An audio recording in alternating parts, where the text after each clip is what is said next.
우리 남대문 교회 수요 3일 기도회에 오신 여러분, 그리고 온라인으로 함께 하시는 모든 성도님들을 주님의 이름으로 축복합니다. 7월 13일 그리고 7월 20일 두 주에 걸쳐 유치부 여름 성경학교가 진행됩니다. 여름 성경학교의 주제는 예수님을 믿는 아이 점프인데요. 주제 구호가 있습니다. 제가 먼저 한번 보여드리겠습니다. 예수님을 믿는 아이 점프입니다. 네. 자, 제가 한번 설명을 다시 해드리고 여러분도 같이 해보면 좋을 것 같아요.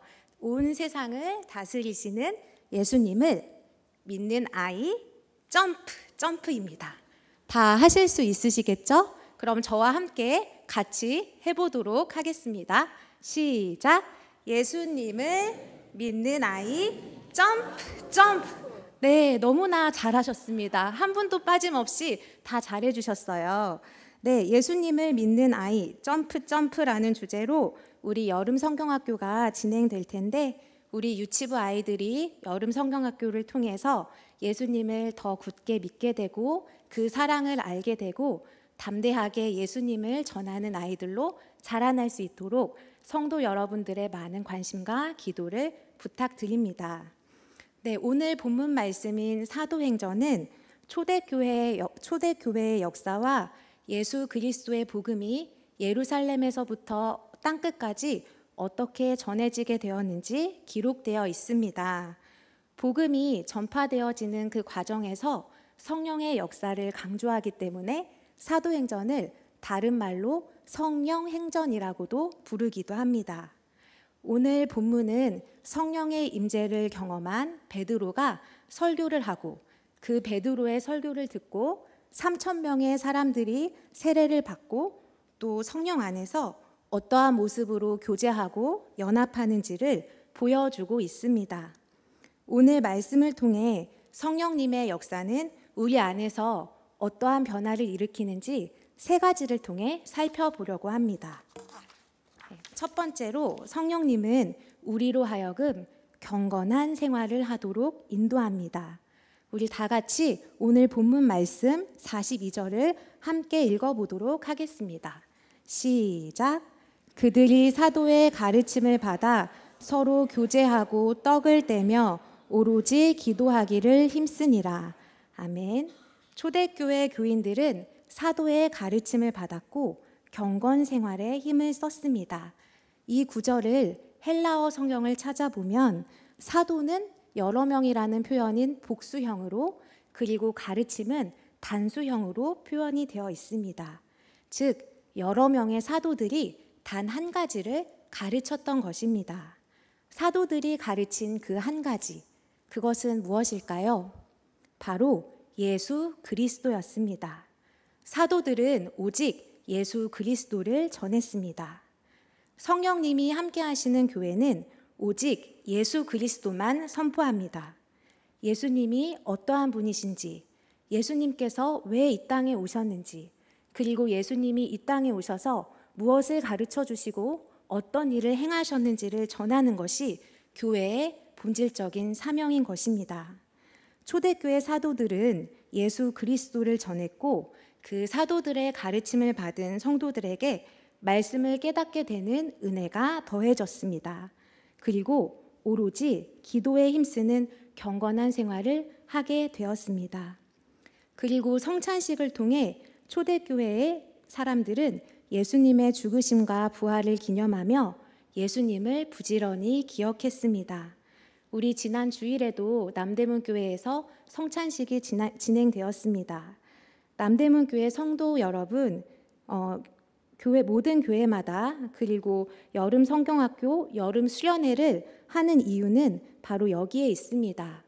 우리 교회 학교의 다음 세대 아이들이 예수님을 기억하게 하기 위해서, 또 예수님을 기념하게 하기 위해 여름 사역을 진행하는 것입니다. 남대문 교회 학교에서 이루어지는 모든 여름 사역 가운데 오직 예수 그리스도의 복음이 온전히 선포되고 살아있는 말씀의 능력으로 남대문 교회가 세워지기를 소망합니다. 특별히 우리가 기도해야 할 것은 말씀을 전하는 모든 사역자들이 하나님의 말씀의 스피커로 온전히 쓰임받게 해달라고 기도해 주십시오. 영아부에서부터 청장년부에 이르기까지 모든 부서마다 예수님의 가르침이 온전히 전해지고 그 가르침을 따르며 서로 교제하고 예수님을 기념하며 예수님께 기도하는 경건한 생활을 하는 남대문교회 신앙 공동체가 세워지기를 간절히 소망합니다. 성령님께서는 우리가 말씀을 깨닫게 해주시고 예수님을 기억하게 해주시며 주님께 기도하는 경건한 생활로 우리를 인도해 주실 것입니다. 이번 여름 성경학교가 우리 모두에게 말씀과 기도에 집중하는 경건 생활의 시작이 되기를 간절히 소망합니다. 두 번째로 성령님은 우리로 하여금 서로 돌아보며 사랑하게 합니다. 사도행전 2장 44절에서 45절을 함께 읽어보도록 하겠습니다. 시작. 믿는 사람이 다 함께 있어 모든 물건을 서로 통용하고 또 재산과 소유를 팔아 각 사람의 필요를 따라 나눠주며. 초대교회 성도들은 자신들의 재산을 다 팔아서 기부했고 가난하고 어려운 성도들을 도왔습니다. 여기서 우리가 기억해야 할 점은 초대교회 성도들이 누가 시켜서 이런 일을 한 것이 아니라 자발적인 마음으로 구제를 했다는 것입니다. 초대교회 성도들은 자신들의 유익에만 관심을 두는 것이 아니라 주변 이웃을 살피고 어려움에 빠진 성도들을 물심양면으로 도왔습니다. 어떻게 이렇게 할 수 있었을까요?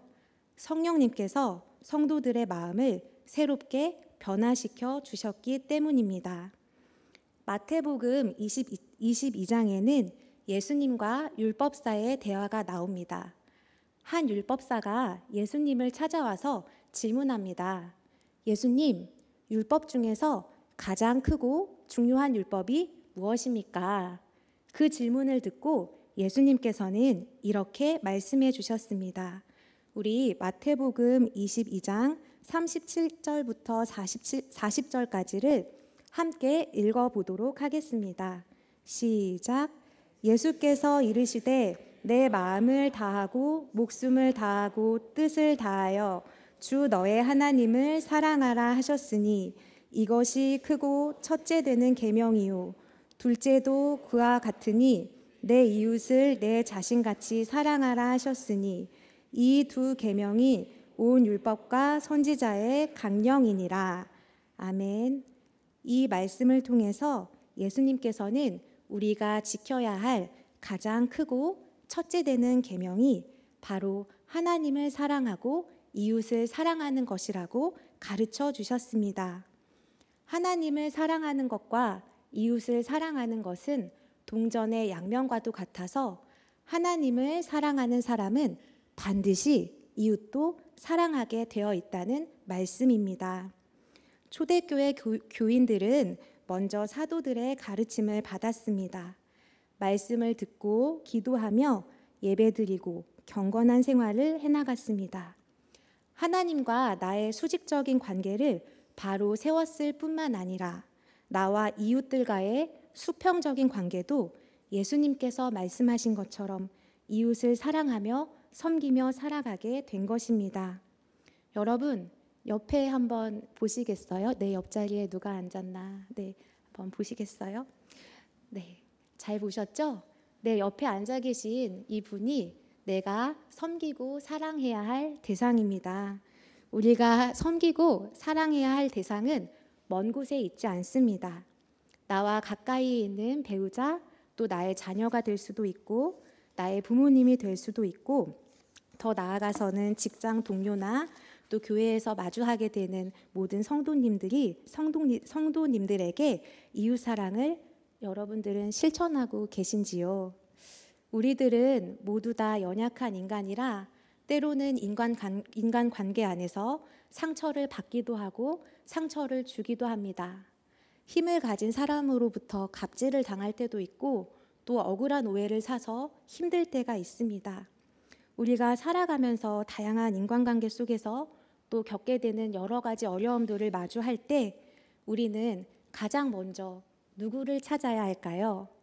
바로 하나님입니다. 나와 하나님과의 관계가 어떠한지를 점검해야 합니다.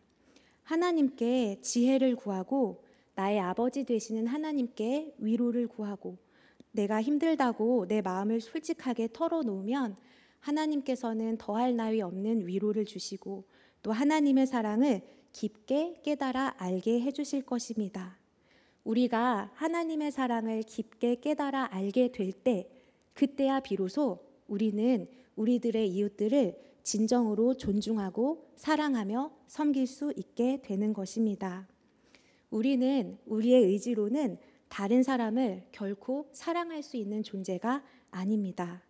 성령 하나님께서 함께 해주시면 우리는 하나님을 사랑하고 이웃을 사랑할 수 있는 존재로 거듭나게 됩니다. 그렇다면 성령 하나님께서 나와 함께 해주시면 나의 기도 제목 또한 달라지게 되겠죠. 이전에는 나의 유익만 구했다면 이제는 주변을 돌아보고 나의 입을 크게 열어 나의 이웃을 위해서, 더 나아가서는 나라와 열방을 위해 기도하며 또 우리의 손과 발과 하나님께서 우리에게 주신 재능과 시간을 나의 유익만이 아닌 이웃들을 위해 섬기며 사랑하며 살아갈 수 있게 되는 것입니다. 우리 모두가 예수님의 사랑의 통로, 축복의 통로로 귀하게 쓰임받으며 나아가기를 소망합니다. 예수님의 축복의 통로, 사랑의 통로로 쓰임받게 되는 성도 여러분이 가득한 교회를 한번 상상해 보신 적 있으신가요? 나도 예수님의 사랑의 통로로 쓰임받는데 내 옆에 있는 사람도 예수님의 사랑의 통로로 쓰임받고 있어서 얼마나 사랑이 넘치고 기쁨이 넘치고 하늘의 평안이 넘치는 그런 공동체가 되겠습니까? 그런 소망을 바라보며 나아가는 우리 모두가 되었으면 좋겠습니다. 이런 관점에서 보면 이제 다가오는 여름 성경학교는 하나님을 사랑하고 이웃을 사랑할 수 있는 절호의 찬스입니다. 부족하고 연약한 우리를 하나님의 자녀로 삼아 주신 것만 아니라 또 주님의 몸된 교회를 섬길 수 있는 기회를 주심에 감사한 마음으로 또 자원하는 마음으로 우리가 할 수 있는 최선을 다하며 성령님의 도우심을 구하는 것이 우리 하나님 아버지께서 기뻐하시는 모습이 아닐까 생각하게 됩니다.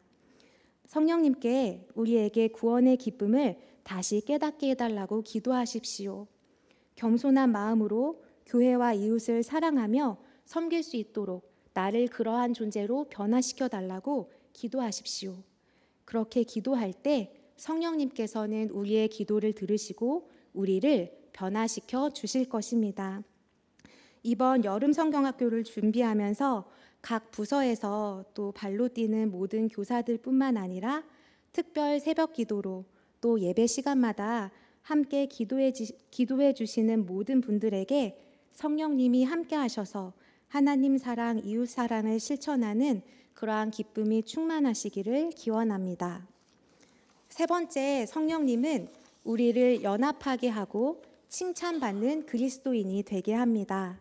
오늘 본문 2장 44절에서 46절을 함께 읽어보도록 하겠습니다. 46절에서 47절을 함께 읽어보도록 하겠습니다. 시작. 날마다 마음을 같이하여 성전에 모이기를 힘쓰고 집에서 떡을 떼며 기쁨과 순전한 마음으로 음식을 먹고 하나님을 찬미하며 또 온 백성에게 칭송을 받으니 주께서 구원받는 사람을 날마다 더하게 하시니라. 아멘. 혼자서는 어렵지만 함께하면 할 수 있다라는 말을 어디선가 여러분도 한 번쯤은 들어보신 적 있지 않으신가요? 저도 이 말을 어디선가 많이 들어본 것 같다고 했는데 어디서 들어봤지라고 곰곰이 생각해 보니 제가 예전에 다녔던 스터디 카페에 커피 머신이 있었는데 그 커피 머신 위에 자그맣게 붙어 있었습니다. 혼자서는 어렵지만 함께하면 할 수 있다. 요즘은 혼공족이라고도 하죠. 혼자 공부하는 사람들보다 스터디 카페에 모임을 만들어 함께 공부하는 사람들을 쉽게 찾아볼 수 있습니다. 왜 혼자 공부하지 않고 모여서 공부를 할까요? 함께 모여서 공부하는 것이 훨씬 효율적이고 공부도 더 잘 되기 때문입니다. 이 하나의 목표를 가지고 여러 명의 사람들이 함께하는 것, 이러한 공동체는 기독교 신앙을 설명할 때도 아주 중요합니다. 제가 이 말씀을 준비하면서 기독교의 공동체성, 기독교 신앙의 공동체성을 많이 찾아보다가 이 기독교의 공동체의 특징을 아주 잘 나타내고 있는 찬양을 한 곡 찾게 되었습니다. 제목이 기대라는 찬양인데요. 제가 노래에 은사가 없어서 이 가사를 제가 한번 읽어보도록 하겠습니다. 주 안에 우린 하나, 모습은 달라도 예수님 한 분만 바라네. 사랑과 선행으로 서로를 격려해 따스함으로 보듬어 가리. 네, 이 가사처럼 우리 교회는 예수 그리스도를 머리로 하여 성령 안에서 하나가 된 공동체입니다. 여기 모인 성령님들이 살아가는 모습과 또 타고난 배경은 모두 다를지라도 우리는 주님의 이름으로 하나가 되었습니다. 교회의 머리 되신 예수님을 믿고 따르는 한 사람 한 사람이 모여 하나 된 공동체를 이룬 것이 바로 교회입니다. 성령님께서 우리를 하나 되게 하셨습니다. 초대교회 공동체는 날마다 마음을 모아 성전에 모이기를 힘썼습니다. 함께 모여서 하나님을 예배하고 서로 교제하며 기도했습니다. 이러한 아름다운 흐름이 교회에서만 멈춘 것이 아니고 성도들의 가정에서도 여전히 이어졌습니다. 집에서도 함께 모였고 식탁 교제를 하며 하나님을 찬양했습니다. 이번 여름 성경학교가 여름 성경학교 기간 동안에만 끝나는 것이 아니라 여름 성경학교 때 배웠던 예수님의 가르침, 여름 성경학교 때 배웠던 찬양이 우리의 마음에 깊이 새겨지고 또 우리가 교회 밖을 나서 집에 가서도 우리 가정에서도 예수님을 알아가고 하나님을 찬양하는 소리가 멈추지 않았으면 좋겠습니다. 초대교회 사람들의 모습을 보고 교회 밖 사람들은 초대교회 사람들을 칭찬했습니다. 성령님의 역사는 우리를 움직이게 합니다. 성령님께서는 우리를 소망 가운데 인도해 주시고 빛의 자녀로 온전히 이끌어 주십니다. 성령 받기 전 제자들은 두려움이 많았고 걱정이 많았지만 성령과 함께하고 난 제자들은 담대하게 예수님을 전하는 사도로 변화되었습니다. 교회 밖 사람들에게까지 칭송받았던 초대교회에 주님께서 주신 복이 있는데 그 복이 바로 무엇일까요? 47절에 주께서 구원받는 사람을 날마다 더하게 하시니라 라고 기록되어 있습니다. 주님께서 부흥을 이루어 주신 것입니다. 초대교회는 내적인 부흥뿐만 아니라 양적인 성장까지도 이룬 그런 교회였습니다. 그리하여 이 세상에 있는 많은 교회들이 초대교회를 롤 모델로 삼고 있습니다. 초대교회에서는 예수님의 복음이 온전히 선포되었고 그 복음의 능력으로 말미암아 모든 성도가 오로지 기도하는 데 힘썼습니다. 성도들은 자원하는 마음으로 서로를 구제하고 섬겼으며 각양각색의 사람들이 하나 되어 한 마음으로 하나님을 예배하고 찬양했습니다. 교회에서만 예배하고 섬기는 것이 아니라 집에 돌아가서도 함께 모이고 식탁 교제를 나누며 예수님을 높였습니다. 이러한 모습을 본 사람들이 초대교회 사람들을 칭찬하게 되었고 주님께서는 부흥을 이루어 가셨습니다. 이 모든 것은 성령님께서 함께 하셨기에 가능했던 일입니다. 오늘날도 성령님께서는 우리 또한 말씀과 기도에 집중하는 경건한 생활을 하도록 인도해 주십니다. 또한 서로를 돌아보며 사랑과 선행을 베풀게 하시고 예수 그리스도 안에서 하나가 되게 하십니다. 날마다 성령님과 함께하며 말씀을 깨닫고 오로지 기도에 힘쓰며 하나님 사랑과 이웃 사랑을 실천하는 복된 성도님들이 되시기를 간절히 축복합니다.